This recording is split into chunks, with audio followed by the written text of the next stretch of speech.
ना ही गांव में और ना ही किसी के घर में। महिलाएं और पुरुष सभी घर के बाहर खुले में शौच करने जाते थे। सुरुचि बेटी, जल्दी उठ जा बेटी, हल्का होने नहीं जाना है क्या? ओफो माँ, कभी तो देर तक सोने दिया करो, रोज सुबह 5 बजे उठा देती हो। बेटी, देर तक सोएगी तो दिन में सबके सामने शौच करना पड़ेगा। कुछ शर्म बाकी है कि नहीं? चल जल्दी उठ जा, मैं जा रही हूँ, वापस आकर दोबारा सो जाना। माँ, आपको पता है ना, एक बार मेरी नींद टूट जाती है तो फिर दोबारा नहीं आती है। तो फिर चल मेरे साथ। मनीषा और सुरुचि लोटा लेकर अंधेरे में घर के बाहर चल देते हैं। उनके साथ गांव की दूसरी महिलाएं भी चलने लगती हैं। शौच से आने के बाद नहा धोकर सुरुचि अपने पापा के पास जाती है। पिताजी, चाय लीजिए। सुरुचि के पिताजी सेठ बंसीधर गांव के मुखिया थे। लाओ बेटी। पिताजी, मेरा जन्मदिन आने वाला है, आप मुझे क्या तोहफा देंगे? तू बोल बेटी, तुझे क्या चाहिए? पहले वादा कीजिए कि मैं जो मांगूंगी आप दे देंगे ना? ना तो नहीं करेंगे? अरे नहीं बेटी, मैं इस गांव का मुखिया हूँ, सभी गांव वालों की सुनता हूँ, तो तेरी क्यों नहीं सुनूंगा? तू तो मेरी इकलौती दुलारी बेटी है। तो पिताजी, हमारे घर में एक शौचालय बनवा दीजिए। क्या शौचालय? लेकिन ये तो हमारी परंपरा के खिलाफ है। हमारे यहाँ ये गंदा काम घरों में नहीं किया जाता। पिताजी, आपने वादा किया था कि आप ना नहीं करेंगे, और फिर आप तो गांव के मुखिया हैं, आपको कौन रोक सकता है? मुखिया के घर तो शौचालय बनवाई जा सकती है। बेटी, अगर मैं अपने घर में शौचालय बनवा लूंगा तो गांव के दूसरे लोग भी अपने अपने घरों में शौचालय बनवाने की मांग करेंगे, और यह नहीं हो सकता। तो ठीक है, मुझे नहीं मनाना कोई जन्मदिन। सुरुचि मुंह फुलाकर अपने कमरे में चली जाती है। आपने इसे ज्यादा सर चढ़ा लिया है, इतनी बहस करने लगी है।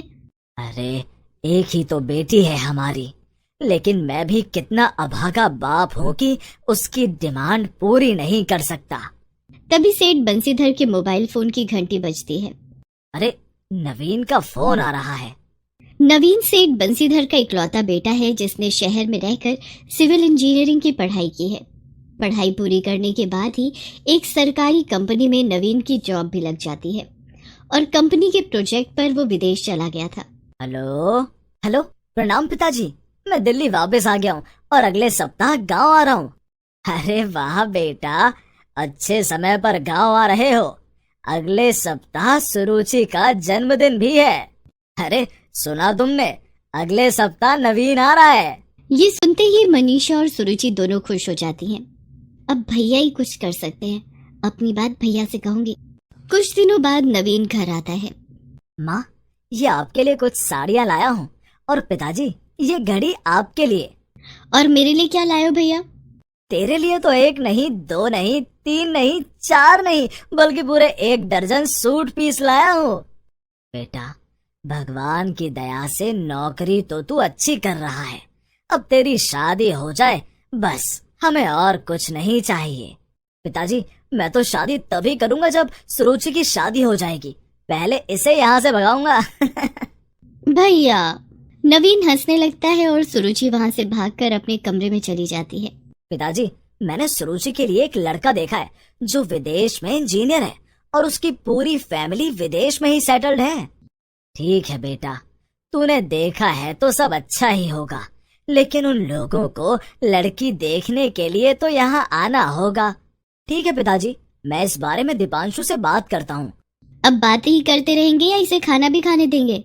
हाँ हाँ, चलो खाना खाते हैं। सबने मिलकर खाना खाया और खाने के बाद नवीन अपने कमरे में आराम करने चला गया। तभी वहाँ सुरुचि आई।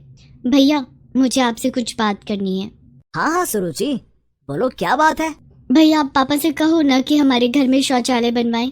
शौचालय ना होने की वजह से मुझे खुले में शौच करने जाना पड़ता है, मुझे बहुत शर्म आती है। ये तो तुमने बहुत अच्छी बात कही है, मैं आज ही पापा से बात करूंगा। अरे बेटा, लड़के वालों से बात हुई क्या? पिताजी, लड़के वालों से बात करने से पहले मुझे आपसे कुछ बात करनी है। हाँ बोलो, क्या बात है? पिताजी, लड़के के माता पिता और रिश्तेदार सब विदेश में रहते हैं। अगर वो लोग सुरुचि को देखने यहाँ आएंगे तो हम उन्हें शौच के लिए खेतों में नहीं ले जा सकते। तुम कहना क्या चाहते हो? यही कि हमारे घर में शौचालय होना बहुत जरूरी है।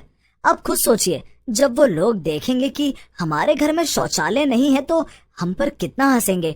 और तो और विदेश में भी हमारे देश का नाम खराब होगा कि आज के जमाने में भी भारत देश के गांव में शौचालय नहीं है। ऐसे पिछड़े लोगों से कौन रिश्ता जोड़ना चाहेगा। और सिर्फ एक शौचालय ना होने की वजह से मेरी बहन की शादी एक अच्छे लड़के से नहीं हो पाएगी। लेकिन बेटा, तुम्हें तो पता है कि शौच जैसे काम हमारे यहाँ घरों में नहीं होते। पिताजी, समय के साथ बदलना बहुत जरूरी होता है, नहीं तो हम कभी भी आधुनिक नहीं बन पाएंगे। आज जब पूरे गांव में स्कूल है, सबके हाथों में मोबाइल फोन है, तो घरों में शौचालय बनवाए जाने का क्या हर्ज है। और हमारी सरकार तो देश के सभी गांवों में खुद शौचालय बनवा रही है। मैं खुद शौचालय बनवाए जाने की परियोजना पर काम कर रहा हूँ और उस परियोजना के तहत बहुत जल्दी सरकार की एक टीम निरीक्षण करने हमारे गांव आने वाली है।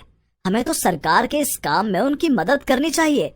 लेकिन बेटा, फिर तो गांव के सारे लोग यही कहेंगे कि सेठ बंसीधर ने अपने घर में शौचालय बनवा लिया, मेरी थू-थू हो जाएगी। पिताजी, जब हमारी बहन, माँ और बहू बेटियां खुले में शौच करती हैं, तब थू-थू नहीं होती है। कल जब मैं गांव के रास्ते से घर आ रहा था तो खेतों में हर जगह मल पड़ा हुआ था और उससे आने वाली बदबू से मेरी नाक फट रही थी। पिताजी, खुले में शौच करना ना ही सिर्फ हमारी सेहत से खिलवाड़ है, बल्कि प्रकृति के साथ बहुत ही गंदा खिलवाड़ है। लेकिन आप फिर भी नहीं मानेंगे तो मैं लड़के वालों को मना कर देता हूँ, क्योंकि मुझे तो उन लोगों को ये बताने में बहुत शर्म आएगी कि मेरे घर में शौचालय नहीं है। सुनिए जी, नवीन ठीक ही तो कह रहा है, हमें इसकी बात मान लेनी चाहिए। ठीक है, मैं कल ही घर में शौचालय बनवाता हूँ। और दूसरे ही दिन सेठ बंसीधर के घर में शौचालय बनने का काम शुरू हो जाता है। 2 दिन के बाद शौचालय बनकर तैयार था। थैंक यू भैया, भाई हो तो आपके जैसा। आपने मुझे जन्मदिन का तोहफा दे दिया। अरे छोटी, ये तो मेरा फर्ज था, सिर्फ तेरे लिए नहीं, पूरे समाज के लिए। ग्रामीण मुखिया जी के घर के बाहर बने शौचालय को देखने के लिए आने लगते हैं। प्रणाम मुखिया जी, सुना है आपने अपने घर के बाहर शौचालय बनवाया है। हाँ बोला, और बहुत जल्दी अब तुम सबके घरों में भी शौचालय बनेगा। तभी वहाँ नवीन आ जाता है। सिर्फ आपके घरों में ही नहीं, बल्कि पूरे गांव में जगह जगह पब्लिक टॉयलेट भी बनेगा। पर मुखिया जी, ये तो हमारे गांव के उसूलों के खिलाफ है। देखिए, आप सबसे मैं कुछ कहना चाहता हूँ। इस गांव को साफ और स्वच्छ रखना हमारी जिम्मेदारी है और हम सभी को एक जिम्मेदार नागरिक का कर्तव्य निभाना चाहिए। हमारे देश, हमारे गांव, हमारे घर, हमारी धरती को सुंदर, स्वच्छ और निरोग रखना हमारा सबसे पहला काम होना चाहिए। और फिर जहाँ बात हमारी बहू बेटियों की इज्जत की हो, वहाँ कोई उसूल नहीं चलते। हमारी माँ बहन की खुशी से बढ़कर हमारे लिए कुछ भी नहीं है। गांव की औरतें भी नवीन की बातें सुन रही थी। वो एक साथ बोल पड़ी।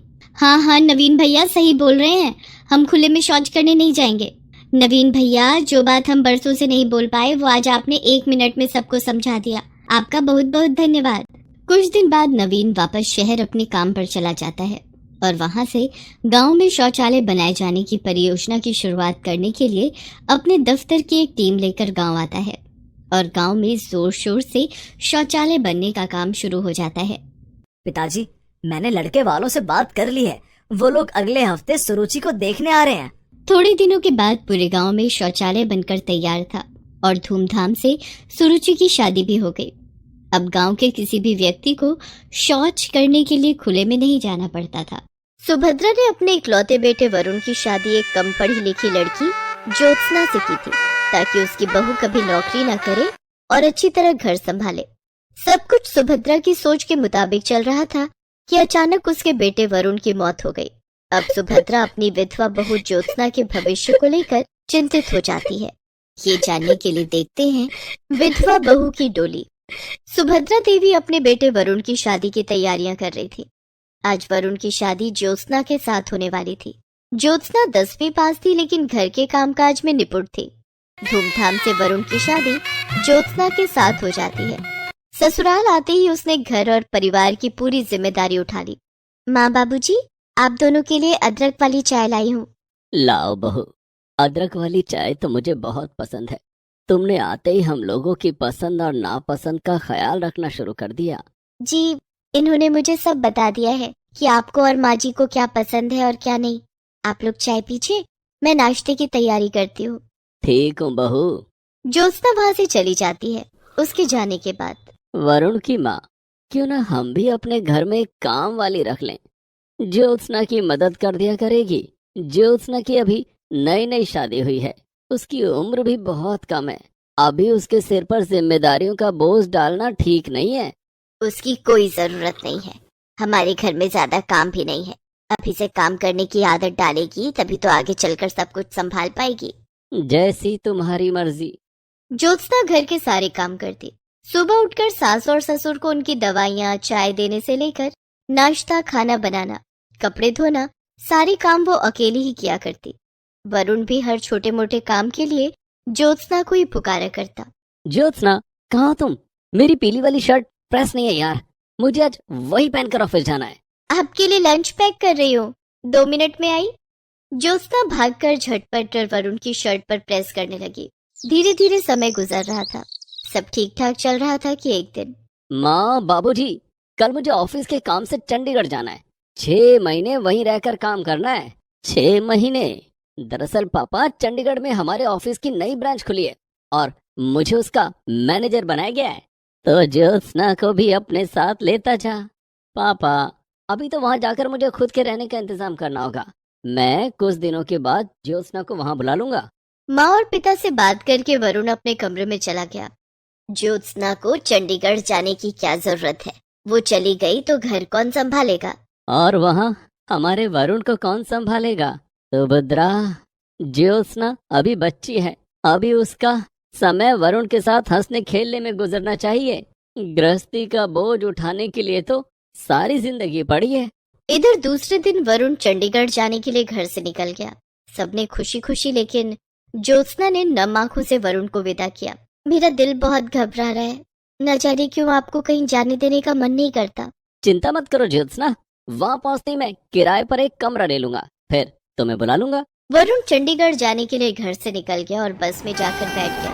रास्ते में बस का बहुत भयानक एक्सीडेंट हो गया।